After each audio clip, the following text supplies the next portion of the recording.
Yes, brother. Good evening, sir. My name is Rohit Raina, sir. Basically, I'm Hindu, and I just recently converted to Islam. And not only because ke I'm in love with Muslim girl, not only because of that problems and all those things, because I accept Islam from my bottom of heart. And I tell you frankly, I don't know about Arabic, I don't know about Urdu from the very initially. And I don't know about the Sanskrit also, because I am from the Hindu background. Now I want to learn about Islam, not only because I am going to be married a Muslim girl. And why the controversies are there so much in the nature that people are creating. Not God is creating that controversy, and not God is not giving the message to people that do all those. If a non-Muslim marry a Hindu Muslim girl, and if a non-Muslim Hindu marry a Muslim girl, so why the controversies are there?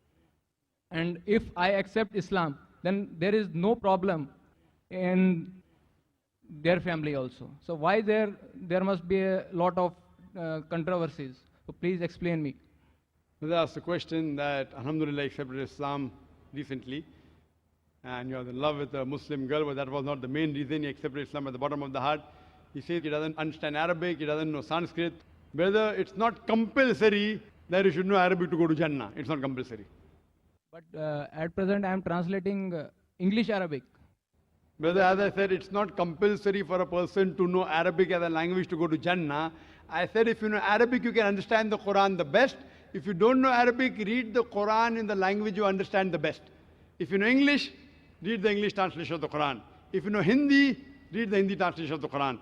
What you'll have to do is minimum what is required for your Salah.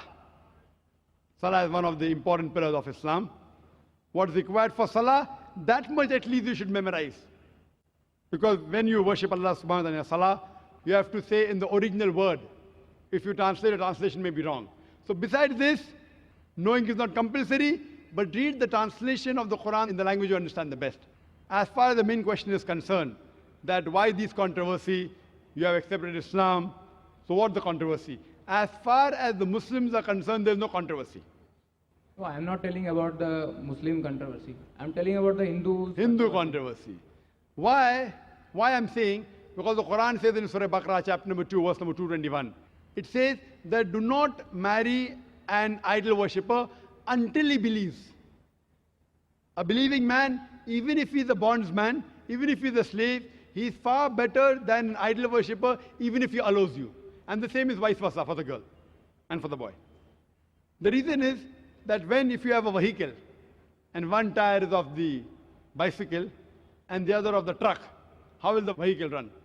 But naturally, all the tires should be similar, but natural, any good, pious girl would want that the husband also goes to Jannah, go to paradise. So if she has found the way to paradise, that's acquire peace by submitting her will to Almighty God, that's what she may have requested you, and that's the reason you accepted Islam. As far as the Hindus are concerned, you have to show them my video cassette. Similarities between Islam and Hinduism.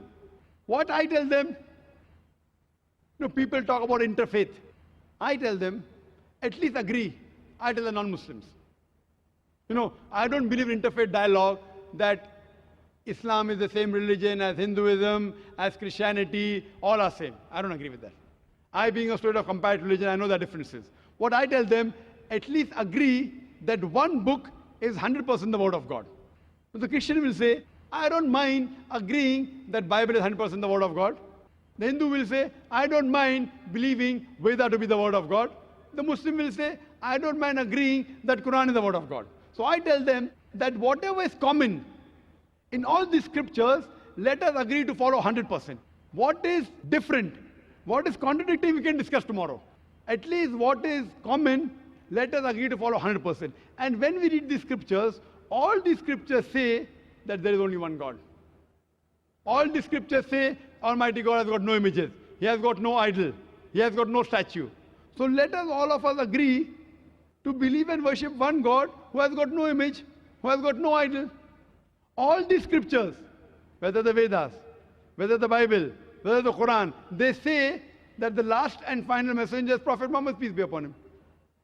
Even if you read the Bible, Jesus Christ, peace be upon him, said, it's mentioned in the Gospel of John, chapter number 16, verse number 12 to 14. Jesus Christ, peace be upon him, said, I have many things to say unto ye, but ye cannot bear them now. For he, when the Spirit of truth shall come, he shall guide you unto all truth. He shall not speak of himself. All that here shall he speak. He shall show you things to come. Now here, Jesus Christ, peace be upon him, is telling that I have many things to say unto you, but you cannot grasp my message. He, when the Spirit of truth shall come, he shall guide you unto all truth. Talking about Prophet Muhammad, peace be upon him. The scriptures of all the major world religions, Hinduism, Christianity, Judaism, Islam, all of them say there's one God, you have to worship him alone, and the last and final messenger is Prophet Muhammad, peace be upon him. So if all the religious people read the scriptures, inshallah, this conflict would be solved, and all of them would acquire peace by submitting their will to Almighty God. Hope that answers the question.